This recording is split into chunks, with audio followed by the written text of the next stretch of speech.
If you are thinking about creating a business around your art, probably one of the first most important questions you need to be asking yourself is who is your art or your art offer actually for? And today we're going to be talking about why that question is so important to answer early in your journey. Good morning, guys. Good evening, good afternoon. Welcome to Arts and Offers. This is our podcast about that link between art, poetry, and business. To guide you in that process, there is me. Hi, my name's Jeff. I'm Matthias. How are you? I'm doing pretty good, man. Got some stuff coming up. I feel like, a couple cool things. Got a show that's coming up Friday. So I'm excited about that at the Grief Club. And so that should be pretty fun. Got some short film stuff that's in the works, but ultimately just kind of chugging along, working to some stuff. Also, my website has a name, and it has a lot of interior, like some stuff I can show you. Show you after this. But when you launch it, we'll have to do an episode just. It's been making some real inroads and some real progresses. Okay. Do you have an official launch date? Not yet. Okay, but that's okay. Soon come. Soon come. How about you, man? Yeah, things are good. For those of you who are in Columbus on Saturday, I'm launching a book. It's not a Verses book. It's a Verses adjacent book called Meditations for an Independent Poet, which is just mini essays looking at that, again, intersection between business, art, and poetry. And the goal is to really try to inspire some meaningful internal discussions with people to kind of have them thinking about what's possible with their art. And then, even better would be some external conversations between people as well. Because it's, again, when I was making, I was really trying to ask myself, how can I inspire the greatest amount of change? And for me, the answer wasn't just putting another poetry collection out into the world, but I think this long term has the potential to be more impactful for people. Yeah. So can you talk about maybe like the reason? So I mean, I know like that there is like a need outside of like just another poetry collection, but what do you feel like this book is doing that maybe like another Jeff Anderson poetry collection wouldn't be necessarily doing? I think that leads into our essential discussion for today really well. So again, the discussion for today is about audience and who is this for. So let's maybe talk about the book. Who is this book for? This book is for people that have consciously or subconsciously had inklings about trying to turn art, poetry into something that they do to sustain themselves creatively, but also financially. And I think instinctively, a lot of people just immediately dismiss the idea. Or just like, there's like an idea like, oh man, it would be great if I, could live off of poetry. And then as soon as that thought occurs, it's immediately shot down. Just like, oh, well, but you can't do that because poetry doesn't make money. The market for poetry is poets. Can't do it. Not possible. And so it's never really even entertained, right? Yeah. And so what I want to do is to dare poets to not even necessarily start businesses around poetry, but at least entertain the idea for a longer amount of time to just immediately shutting off the faucet. Being like, I'm going to let this water run for a little bit just to kind of see what happens. That's what this book is about. So this book isn't for poets that have no interest in doing that only want to write, that don't want to do any of the things that are related to business, because there's lots of poets like that, and I get it. And, power to you. The goal is to prove that there is an alternative, because right now, I think a lot of people aren't even aware that there's an alternative. Yeah, I think there's and I think that maybe it kind of exists across a lot of different art forms. It could be for any number of reasons, whether it's like just confidence or like what you think about your own work. But I think it's fundamentally kind of exactly what you're talking about, like this idea that a lot of people are not correlating, creating poems or creating poetry or like the this space of poetry as a space that can also in line with like feeding you and like bringing like actual opportunities to you. So I think having a book that focuses on that group of people, I think it'll open like, you know, doors to people that, you know, it is possible. It is possible to go further than you are right now. You know, like, so, you know, maybe it's not creating like, maybe out of the 50 people, like, let's say, like, just take a sample sizing of like 50 people. Maybe it's not making 50 people like people that are completely sustained by their art, but maybe it's, you know, they say like millionaires have like 7 streams of income or something like that. Maybe then it creates like, now poetry is one of the ways that you're bringing in like, you know, funds and stuff like that. So, and that's also like a really big thing that I think is really kind of a part of the algorithm when it comes to like figuring out what like how you can fit poetry into, or how you can fit your life around poetry so that you can make money, or how you can make a living. This thought that it's not always going to look like you're Hanif, or, you know, like, or you're like one of these really large poets that, you know, that make money directly just from their writing. A lot of times it's going to look just much different. It's going to look like, you know, either merch, or it's going to look like creating like offers, like we're talking about today. And so, yeah, I just think that this book is going to connect a lot of those dots for people, as opposed to, you know, kind of the obscurity that it feels like right now. Yeah, and it's not going to, how do I phrase it? It's not going to necessarily see concrete physical results in every person that reads it. That's not the intention. The intention is the inspiration. The intention is to demonstrate that room that you thought had 1 door actually has 2 doors in it, or 5 doors in it, or 10 doors in it. You just didn't know that. That's the goal. And you don't have to even open those doors. But a room is very different if you only feel like there's 1 exit versus there's 2 exits. Very true. You know, and that's the big part of the book. And the other thing again is that it's for people who are open to considering that, because one of the things I was talking about with my students yesterday is, and we talk about this a lot here, is like systems. Right now, the poetry system has a very linear path, traditionally for most people, where you know, you get the MFA, you publish poems, you publish the collection, you hope for the professor job, or you have a main job that, you know, you do during the day, and then at night you do your poetry. Those are kind of the paths right now. And to propose a third path for some people is going to be very threatening. And for people who are too threatened by it, this book's not for you. You're not going to enjoy it. You know, and in fact, you're probably going to get too defensive about it. And that doesn't make me mad. I'm okay with that. That's how it is. You know, systems are living things. And as a living thing, it's going to fight to do whatever it can to survive. So I'm okay with some poets pushing back. You know, this book's not for them. The book is for people who maybe haven't considered this idea, but are open to the possibility that something else is possible. Yeah. I think what something that you said there, I think is really important for really anybody that is trying to engage with a new field, with a field that is not, maybe it's not even new necessarily, just something that is outside of the span of like their typical circle, which is almost like expect the pushback. I think a lot of times people kind of go into things and they're like, well, as soon as somebody starts pushing back, because it's like the expectation isn't just about whether or not you can be like strong in the face of it or debate it or anything like that.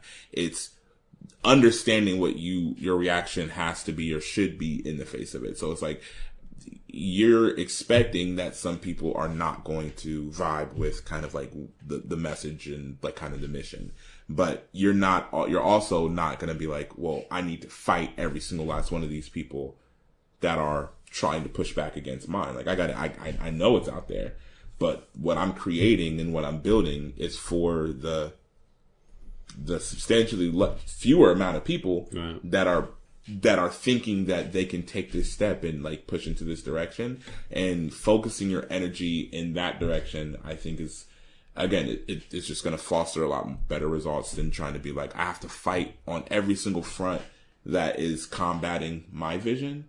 And yeah, I just think that's just really important thing that you're saying, because I'm like, yeah, I think a lot of times poets are thinking like, if we're not in alignment, then that means that we are in a battle with one another.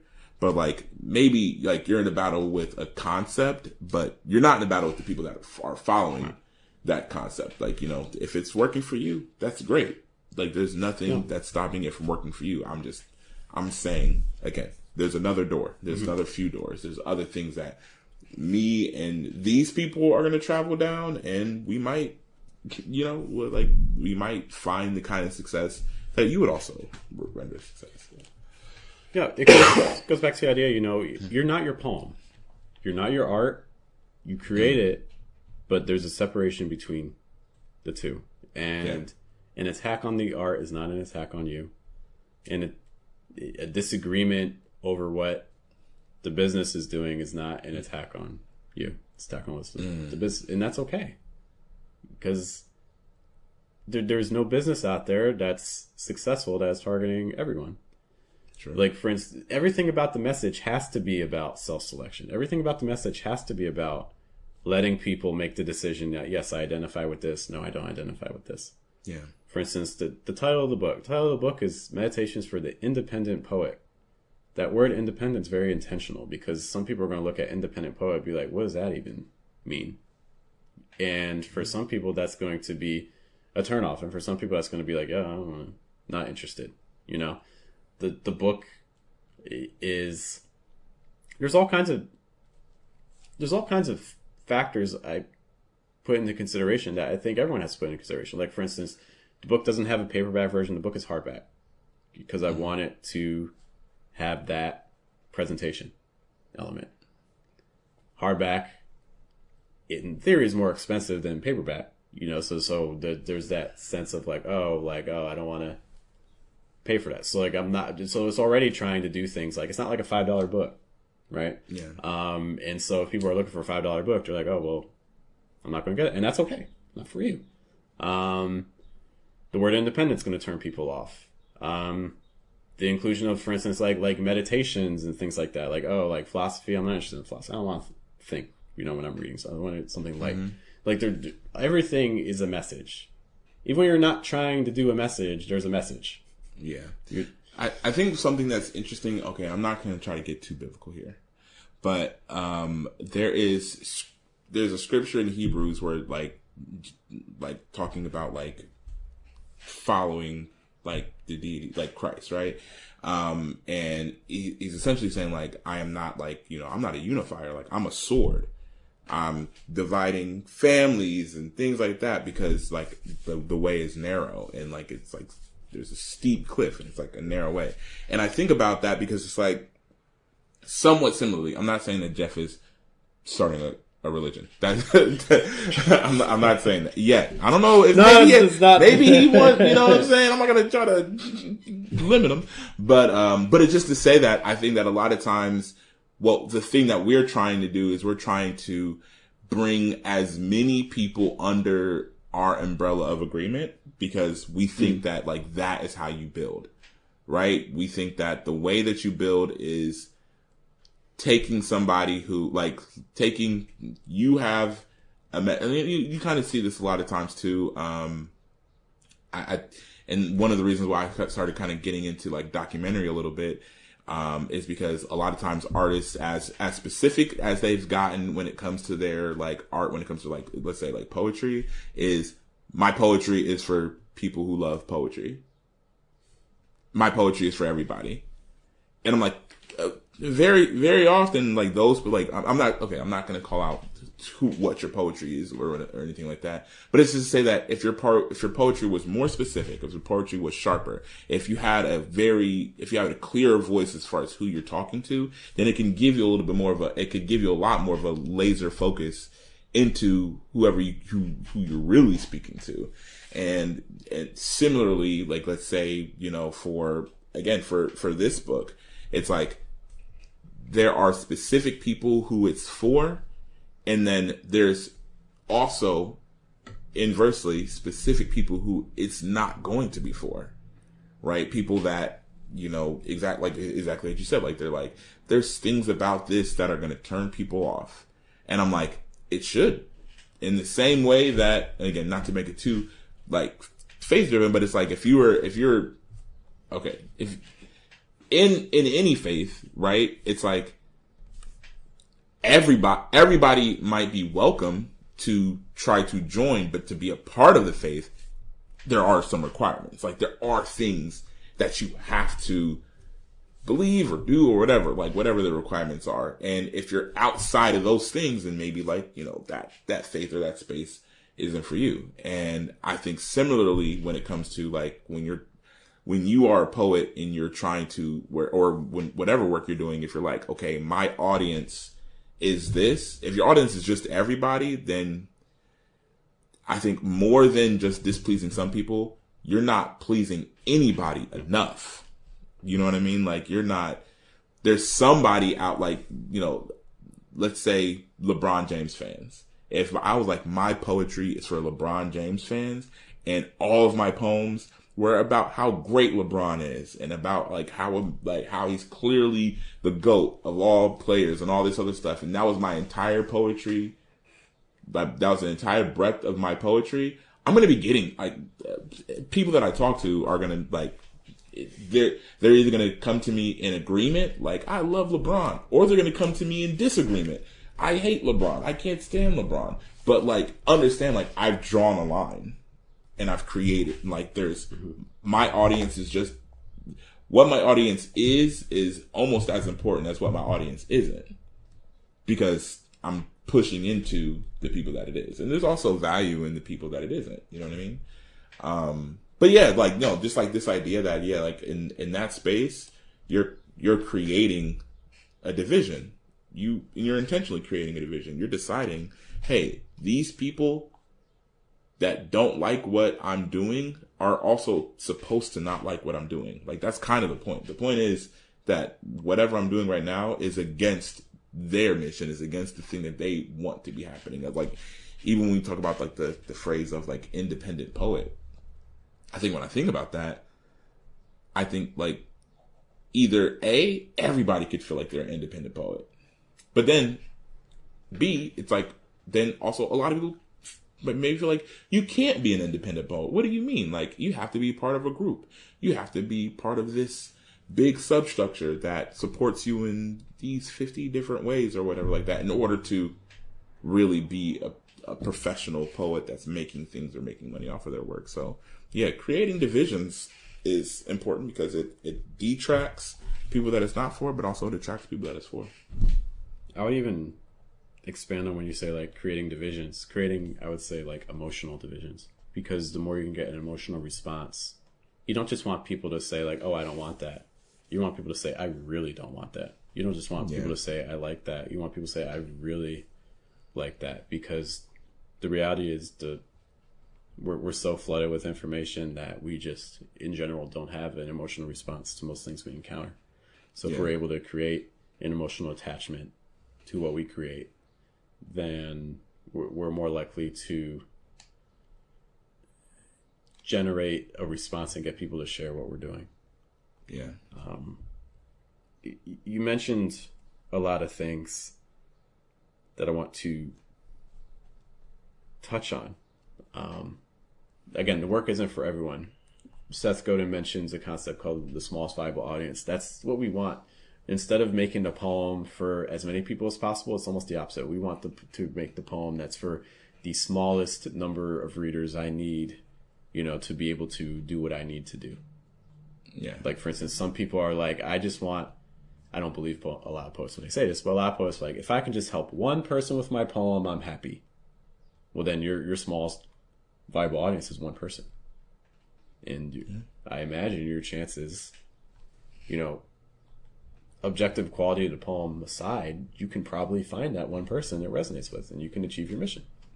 I'm very optimistic on your chances as long as you hit enough people. What's the minimum that your creation needs to reach?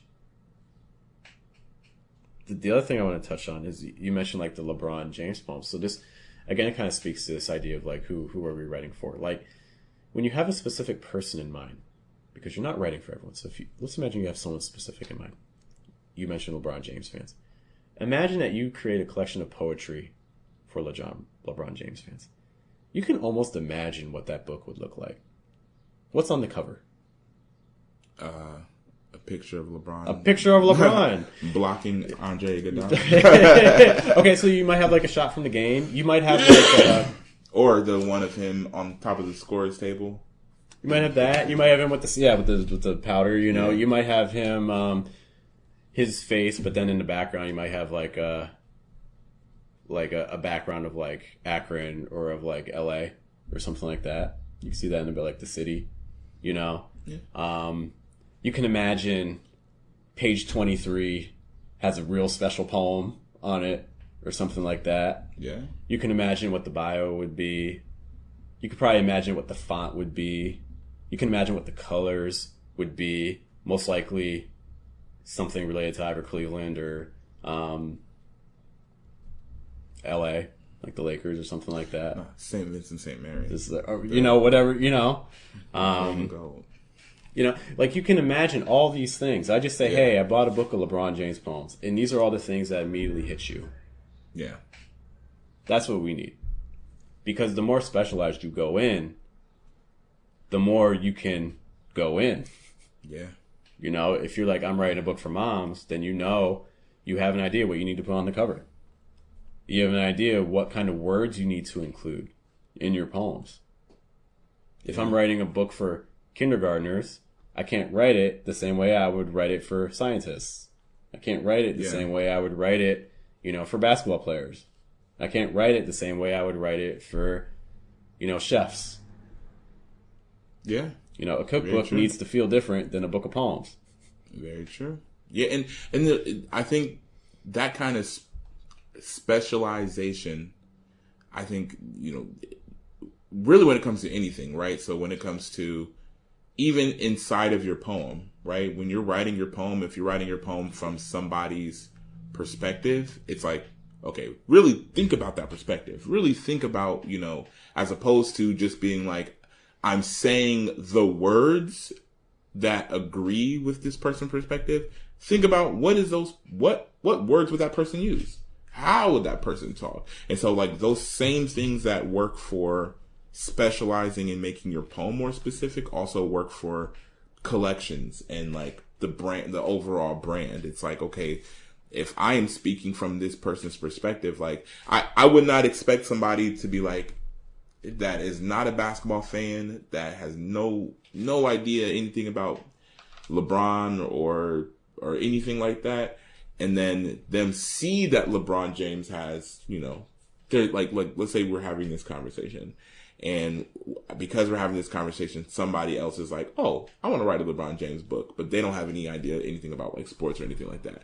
Whatever they create is probably going to be fundamentally worse than somebody who's genuinely a LeBron James fan. Not because one of them is better at poetry, it's because the resolution that they are able to access is just higher.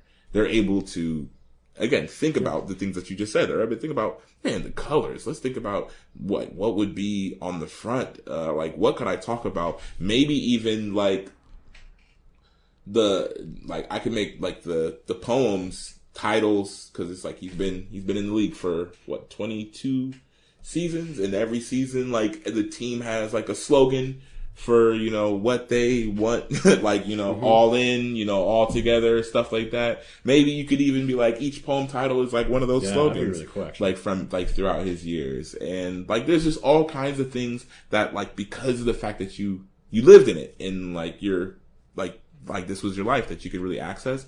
Hanif talks about this all the time too, where it's like he's taking the things that he's writing about and he's talking about is like are things that he would be talking about for free. You know what I mean? Like these are just this stuff that he lived through, stuff that he's like really in like just really engrossed in, if that makes sense. Yeah. And I think about like even Jeff's dad poems. It's like Jeff's writing dad poems not because the dad market was just such a booming, crazy market that he's just like, man, I just got to get in on that. He was just like, he's a dad. You know what I mean? And so it's like, because he's a dad, he like, this is like the life that he is living. He leans into, okay, so like, what do I talk about in that respect? Even to a degree, like this book in and of itself, like it's okay. That's kind of like a weird kind of like Inception almost, but it's like, because you are a poet and you are working on building things in your poetry world that is not necessarily has to be connected to these grants and things like that. Like, you believe that there's a way for it to happen outside of that. Like, then you're also able to create fields and lanes that are outside of that for like public consumption as well. So, yeah. It's easier to speak to audiences that you belong to because you actually have an investment and an understanding of what you're looking for. You can kind of treat yourself as almost the ideal prospect. Yeah. And if you're like, okay, I'm going to make this thing that appeal to me, and most likely other people interested in the same things as me are also going to be drawn to it. Versus if you're just chasing something purely for the sake of profit, be like, oh, everyone else doing this, let me pivot and do this too. You may not have that connection with the audience or know what the audience really wants. Yeah. And that's going to make it harder. Yeah. I think, for instance, this week I launched a new offer. It's called Magnet Lab, which is about basically working on people's communication skills. To basically, Magnet Lab is short for like magnetic expression, like being able to communicate in a way that attracts others to you. And this is my first real like concerted effort to blend my work with poetry with also my work with like ESL and like pronunciation teaching.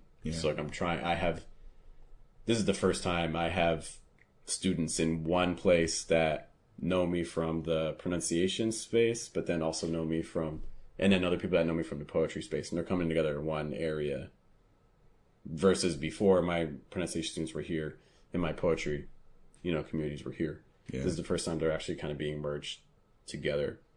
And so, speaking to audience a little bit, so I have one program that's joining these two distinct groups together. I have two websites. I have my teaching website, and then I have my poetry website. Matthias has no websites. That was a pretty solid build up. I got to give you that. I didn't see it coming, but that's fair. I respect that. I made a trailer, and I'm making content. It's one community, but I have to market it differently for both. For the pronunciation students on the pronunciation website, the trailer is different than the video for the poetry students. The result's the same. We're working on communication, but this speaks to audience as well. I have to market it differently. If I focus on like nitty gritty like grammar and pronunciation stuff in the trailer, the poets are going to be like, well, what is this? And vice versa. If I'm working with the poet on like, if we do change this word, it's going to have a different impact on your audience. The pronunciation people are like, well, what is this?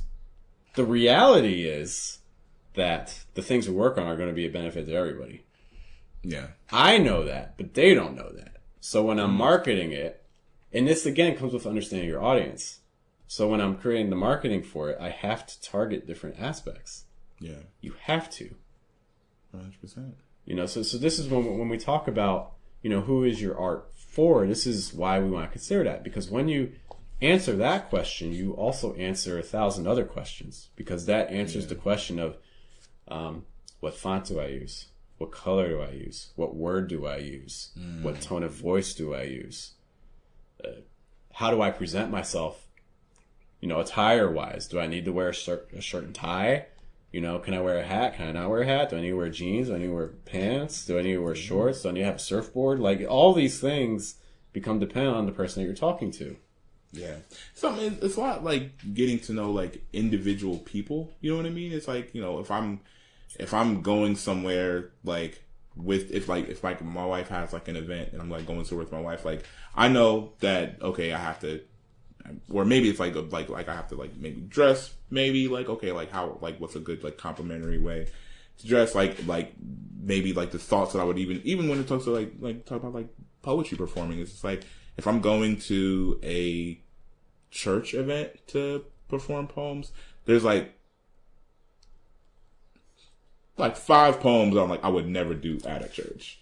I don't think it's necessary, you know what I mean? But I would just never do them at a church because like you just run the risk of somebody feeling some kind of way about it. And I'm like, those people, like I'm fine with the risk if it's like 1 or 2 people at a regular event somewhere. But if I go to a church, it's like all those people that would feel away are in one place.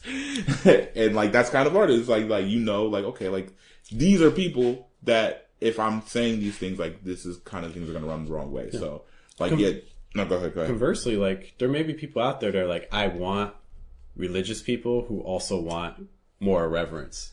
And so they might choose to do those poems that you're like, I would not do it because that's not my audience. That's not who I'm aiming for. True. But some people might, and yeah, maybe they wouldn't last long in the church. Who knows? But like, you know, that could be their select smaller group of people. Right. It's different. Okay, so I mean, and there's like some things with that because I think that there's like also, again, so I think about Jesus' younger brother Tanner. I have this poem where I'm essentially saying that Jesus has a younger brother Tanner, and then doing an entire poem from Jesus' younger brother Tanner's point of view. I think that specific poem outside of a church would make church people laugh. You know what I mean? They'd be like, "Oh, that's funny."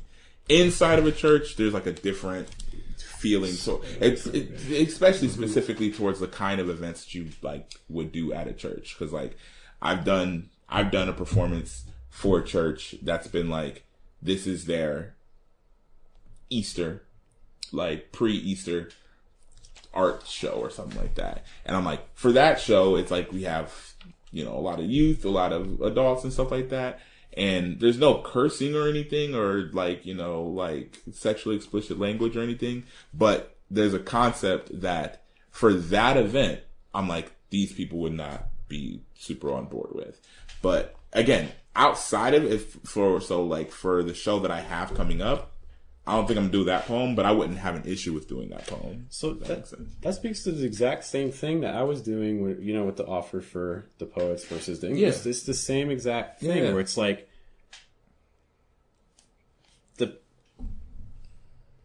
the person would be interested in it if you get them in the right setting. Right. The product doesn't change. The poem doesn't change. Yeah. The setting changes. So this is like when you have your audience, you also understand how can I put the audience in the setting where they're going to be the most receptive to what I'm going to give them. Yeah. Because, I mean, exactly what you said. It's like, you know, in a different space, they might be, not only they might be fine with it, they might laugh at it and it might endear me to them.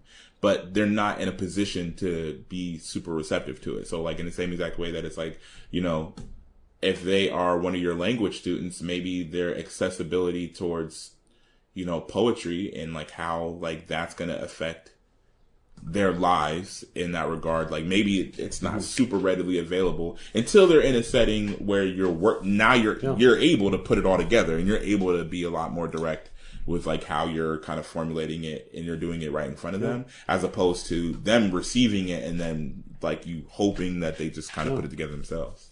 And it's interesting because you can change people to make them more adaptive to a wider variety of settings too. Like for instance, some of my students I've already worked on with poems before, like my pronunciation students, I worked with poems with them.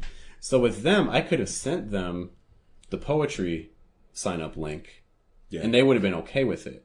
But that's because I've already primed them and they've already gotten used to it. So like for instance, in the case with like the religious poems here, if enough of those church members had seen you performing those poems in another context, there's a chance that even in a different setting that's even more religious, they would actually be a little bit more receptive to it because they're primed for it, because they're more prepared. There's still the risk because there's going to be other people, but like you can change people to become more receptive to your message if you stage it right. But I think it also works the other way, too, where if I turn you off immediately, it's going to be hard for you to kind of come in later. So that's true. That first interaction is also really key.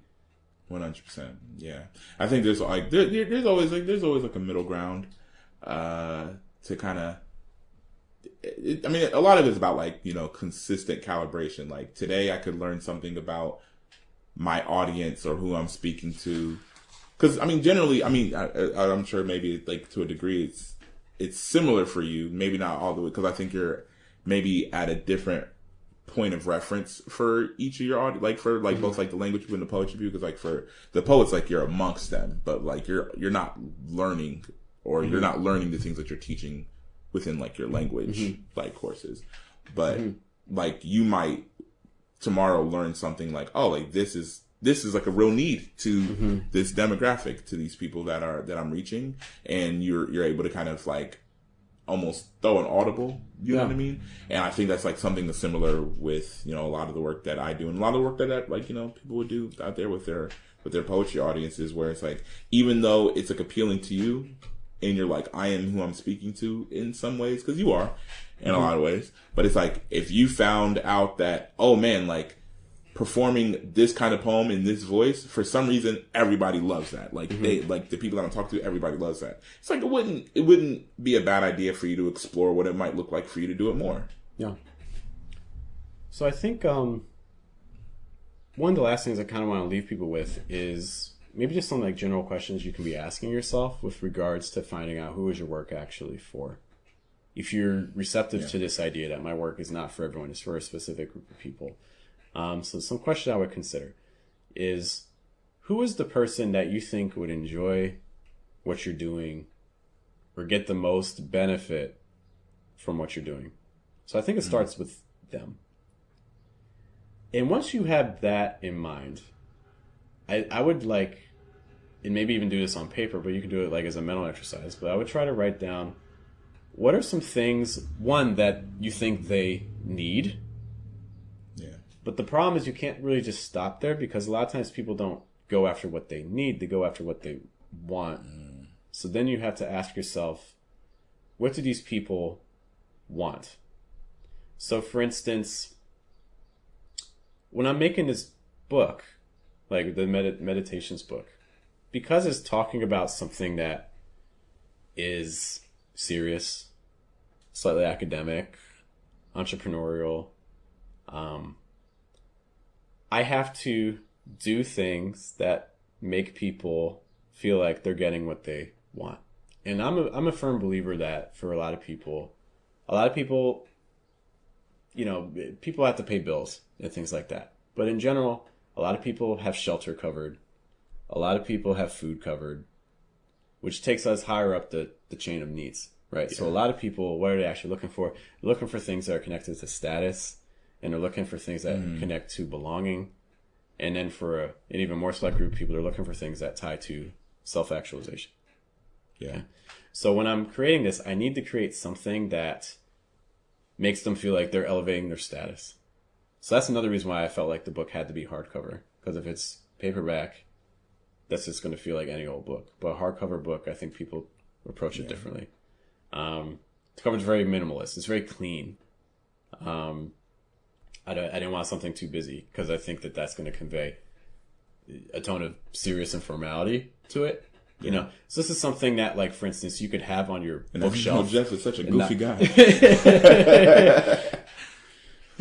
This is something that, like, for instance, you could have on your table or something like that.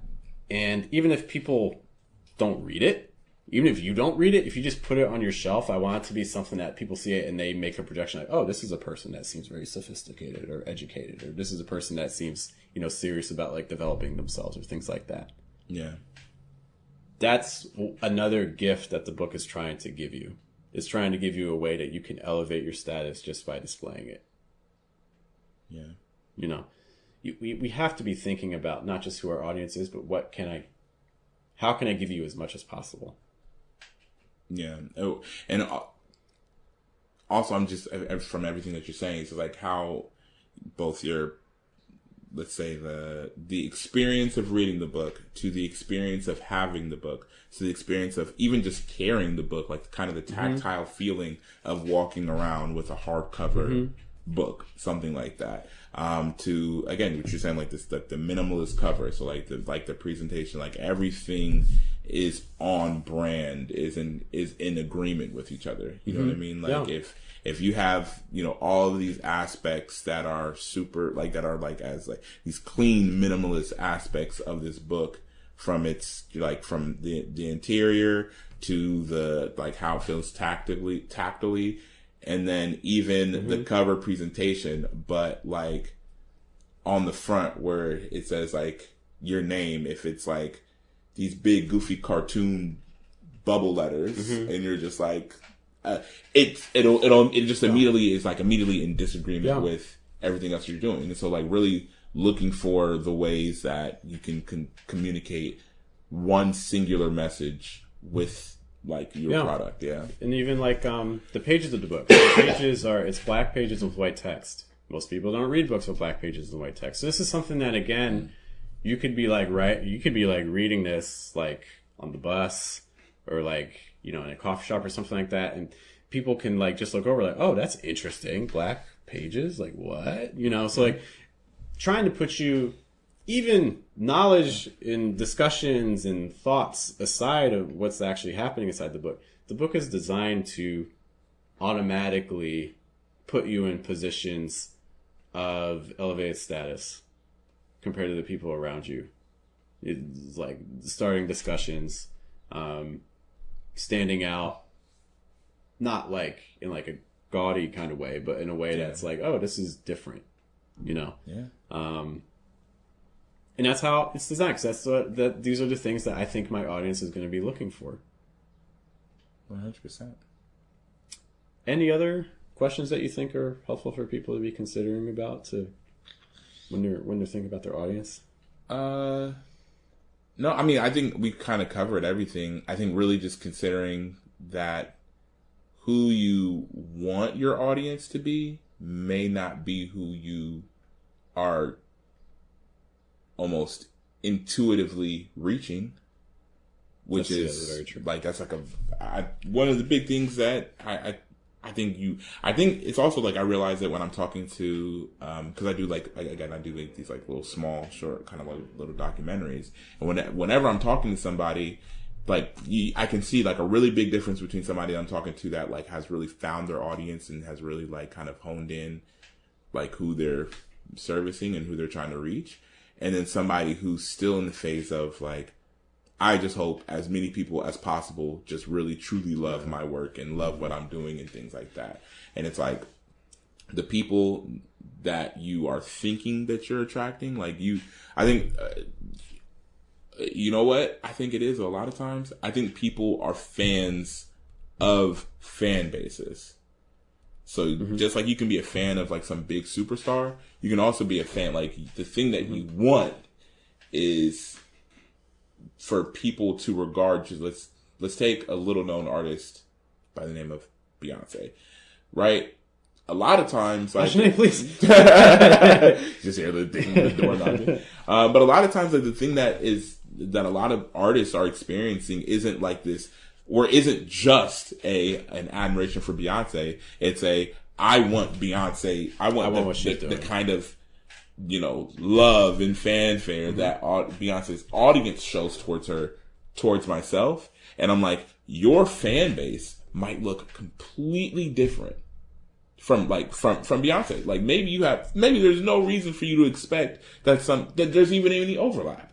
You know what I mean? Like, and maybe there is, but I'm just saying that like maybe the thing that you're expecting is like these people to like go to Beyonce concert and be like, hey, I got this poetry book that you would, if you like Beyonce, then you would love me. And like sometimes that's not the thing that you want to communicate. Maybe the lineage that you're coming from and the influences that really speak to what you're doing are not like these, like the Beyonce fan base and things like that. Maybe it's something else. So just really being as contemplative about that as possible, I think will really open your eyes to maybe who specifically you're speaking to. And that audience is, again, to me, just as valuable, just as needed to be serviced and spoken to. And you're already in that direction.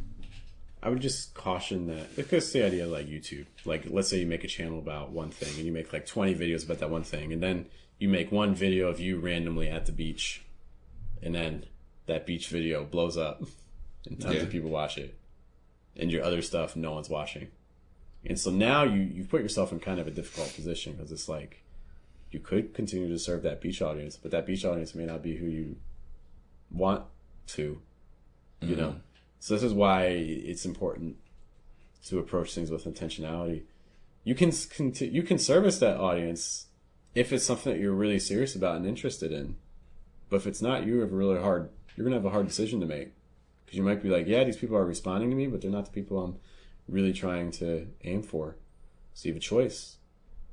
You know, and it may not be the one you want to make, but it's like you can keep going to the people that respond to you, or you can try again with the people that you are intending to, but are not connecting with. Yeah. And I don't think there's necessarily a right or wrong answer to that, but trying to do both is probably not going to work out. Very true. Yeah. But these are some things. Hopefully you guys are considering your audience. Thanks as always for checking us out. We'll be back next week with another edition of Arts and Offers. Again, we got a book launch on Saturday if you're in Columbus. Matthias got a reading on Friday, which is exciting. Heck yeah. And we'll catch you all later. Once again, my name's Jeff. I'm Matthias. Thanks for being with us. Thank you guys for being with us. See you guys later. Have a good day. Have a good night. Good afternoon.